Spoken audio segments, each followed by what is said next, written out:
जय श्री कृष्ण। श्रीमद्भागवत महापुराण प्रथम खंड पंचम स्कंद 17वां अध्याय। गंगा जी का विवरण और भगवान शंकर कृत संकर्षण देव की स्तुति। श्री सुखदेव जी कहते हैं, राजन, जब राजा बलि की यज्ञशाला में साक्षात यज्ञ मूर्ति भगवान विष्णु ने त्रिलोकी को नापने के लिए अपना पैर फैलाया, तब उनके बाएं पैर के अंगूठे के नख से ब्रह्मांड कटाह का ऊपर का भाग कट गया। उस छिद्र में होकर जो ब्रह्मांड से बाहर के जल की धारा आई, वह उस चरण कमल को धोने से उसमें लगी हुई केसर के मिलने से लाल हो गई। उस निर्मल धारा का स्पर्श होते ही संसार के सारे पाप नष्ट हो जाते हैं, किंतु वह सर्वथा निर्मल ही रहती है। पहले किसी और नाम से न पुकार कर उसे भगवत पदी ही कहते थे। वह धारा हजारों युग बीतने पर स्वर्ग के सिरोभाग में स्थित ध्रुवलोक में उतरी, जिसे विष्णु पद भी कहते हैं। वीर व्रत परीक्षित उस ध्रुवलोक में उत्तानपाद के पुत्र परम भागवत ध्रुव जी रहते हैं। वे नित्य प्रति बढ़ते हुए भक्ति भाव से यह हमारे कुल देवता के का चरण रोदक है, ऐसा मानकर आज भी उस जल को बड़े आदर से सिर पर चढ़ाते हैं। उस समय प्रेमोवेश के कारण उनका हृदय अत्यंत गदगद हो जाता है। उत्कंठावश बरबस मूंदे हुए दोनों नयन कमलों से निर्मल आंसुओं की धारा बहने लगती है और शरीर में रोमांच हो आता है। इसके पश्चात आत्मनिष्ठ सप्तर्षिगण उनका प्रभाव जानने के कारण यही तपस्या की आत्यांतिक सिद्धि है, ऐसा मानकर उसे आज भी इस प्रकार आदरपूर्वक अपने जटाजूट पर वैसे ही धारण करते हैं जैसे मुमुक्षु जन प्राप्त हुई मुक्ति को। यों ये बड़े ही निष्काम हैं। सर्वात्मा भगवान वासुदेव की निश्चल भक्ति को ही अपना परम धन मानकर इन्होंने अन्य सभी कामनाओं को त्याग दिया है। यहाँ तक कि आत्मज्ञान को भी ये उसके सामने कोई चीज नहीं समझते। वहाँ से गंगा जी करोड़ों विमानों से घिरे हुए आकाश में होकर उतरती हैं और चंद्रमंडल को आप्लावित करती मेरु के शिखर पर ब्रह्मपुरी में गिरती हैं। वहाँ ये सीता, अलकनंदा, चक्षु और भद्रा नाम से 4 धाराओं में विभक्त हो जाती हैं तथा अलग अलग चारों दिशाओं में बहती हुई अंत में नद नदियों के आदिश्वर समुद्र में गिर जाती हैं। इनमें सीता ब्रह्मपुरी से गिरकर केसराचलों के सर्वोच्च शिखरों में होकर नीचे की ओर बहती गंधमादन के शिखरों पर गिरती है और भ्रादस्व वर्ष को प्लावित कर पूर्व की ओर खारे समुद्र में मिल जाती है।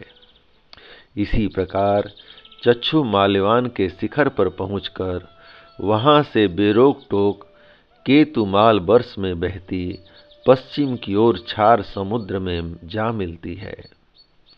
भद्रा मेरु पर्वत के शिखर से उत्तर की ओर गिरती है तथा एक पर्वत से दूसरे पर्वत पर जाती अंत में श्रृंगवान के शिखर से गिरकर उत्तर करु देश में होकर उत्तर की ओर बहती हुई समुद्र में मिल जाती है। अलकनंदा ब्रह्मपुरी से दक्षिण की ओर गिरकर अनेकों गिरि शिखरों को लांघती हुई हेमकूट पर्वत पर पहुंचती है। वहां से अत्यंत तीव्र वेग से हिमालय के शिखरों को चीरती हुई भारतवर्ष में आती है और फिर दक्षिण की ओर समुद्र में जा मिलती है। इसमें स्नान करने के लिए आने वाले पुरुषों को पद पद पर अश्वमेघ और राजसूय आदि यज्ञों का फल भी दुर्लभ नहीं है। प्रत्येक वर्ष में मेरु आदि पर्वतों से निकली हुई और भी सैकड़ों नदियां हैं। इन सब वर्षों में भारतवर्ष ही कर्म भूमि है। शेष 8 वर्ष तो स्वर्गवासी पुरुषों के स्वर्ग भोग से बचे हुए पुण्यों को भोगने के स्थान हैं। इसलिए इन्हें भूलोक के स्वर्ग भी कहते हैं। वहाँ के देवतुल्य मनुष्यों की मानवीय गणना के अनुसार 10,000 वर्ष की आयु होती है। उनमें 10,000 हाथियों का बल होता है तथा उनके वज्र सदृश सुदृढ़ शरीर में जो शक्ति, यौवन और उल्लास होते हैं, उनके कारण वे बहुत समय तक मैथुन आदि विषय भोगते रहते हैं। अंत में जब भोग समाप्त होने पर उनकी आयु का केवल 1 वर्ष रह जाता है, तब उनकी स्त्रियां गर्भ धारण करती हैं। इस प्रकार वहां सर्वदा त्रेता युग के समान समय बना रहता है। वहां ऐसे आश्रम, भवन और वर्ष, पर्वतों की घाटियां हैं, जिनके सुंदर वन उपवन, सभी ऋतुओं के फूलों के गुच्छे, फल और नूतन पलों की शोभा के भार से झुकी हुई डालियों और लताओं वाले वृक्षों से सुशोभित हैं। वहाँ निर्मल जल से भरे हुए ऐसे जलाशय भी हैं, जिनमें तरह तरह के नूतन कमल खिले रहते हैं, और उन कमलों की सुगंध से प्रमोदित होकर राजहंस, जलमुर्ग, कारंडव, सारस और चकवा आदि पक्षी तरह तरह की बोली बोलते तथा विभिन्न जाति के मतवाले भौरे मधुर मधुर गुंजार करते रहते हैं। इन आश्रमों, भवनों, घाटियों तथा जलाशयों में वहाँ के देवेश्वर गण परम सुंदरी देवांगनाओं के साथ उनके कामोदक सूचक हास विलास और लीला कटाक्षों से मन और नेत्रों के आकृष्ट हो जाने के कारण जल क्रीड़ादि नाना प्रकार के खेल करते हुए स्वच्छंद विहार करते हैं तथा उनके प्रधान प्रधान अनुचरगण अनेक प्रकार की सामग्रियों से उनका आदर सत्कार करते रहते हैं। इन 9 वर्ष में परम पुरुष भगवान नारायण वहाँ के पुरुषों पर अनुग्रह करने के लिए इस समय भी अपनी विभिन्न मूर्तियों से विराजमान रहते हैं। इलावृत वर्ष में एकमात्र भगवान शंकर ही पुरुष हैं। श्री पार्वती जी के शाप को जानने वाला कोई दूसरा पुरुष वहाँ प्रवेश नहीं करता, क्योंकि वहाँ जो जाता है वही स्त्री रूप हो जाता है। इस प्रसंग का हम आगे 9वें स्कंद में वर्णन करेंगे। वहाँ पार्वती एवं उनकी अरबों खरबों दासियों से सेवित भगवान शंकर परम पुरुष परमात्मा की वासुदेव, प्रद्युम्न, अनिरुद्ध और संकर्ण संजक चक्रव्यूह मूर्तियों में से अपनी कारण रूपा संकर्षण नाम की तमह प्रधान चौथी मूर्ति का ध्यानिस्थ मनोमय विग्रह के रूप में चिंतन करते हैं और इस मंत्र का उच्चारण करते हुए इस प्रकार स्तुति करते हैं। ओम, जिनसे सभी गुणों की अभिव्यक्ति होती है। भगवान शंकर कहते हैं, ओम, जिनसे सभी गुणों की अभिव्यक्ति होती है, उन अनंत और अव्यक्त मूर्ति ओंकार स्वरूप परम पुरुष श्री भगवान को नमस्कार है। भजनीय प्रभो, आपके चरण कमल भक्तों को आश्रय देने वाले हैं तथा आप स्वयं संपूर्ण ऐश्वर्यों के परम आश्रय हैं। भक्तों के सामने आप अपना भूत भावन स्वरूप पूर्णतया प्रकट कर देते हैं तथा उन्हें संसार बंधन से भी मुक्त कर देते हैं, किंतु अभक्तों को उस बंधन में डालते रहते हैं। आप ही सर्वेश्वर हैं, मैं आपका भजन करता हूँ। प्रभो, हम लोग क्रोध के आवेग को नहीं जीत सके हैं तथा हमारी दृष्टि तत्काल पाप से लिप्त हो जाती है, परंतु आप तो संसार का नियमन करने के लिए निरंतर साक्षी रूप से उसके सारे व्यापारों को देखते रहते हैं तथापि हमारी तरफ आपकी दृष्टि पर उन माइक विषयों तथा चित्त की वृत्तियों का नाम मात्र को भी प्रभाव नहीं पड़ता।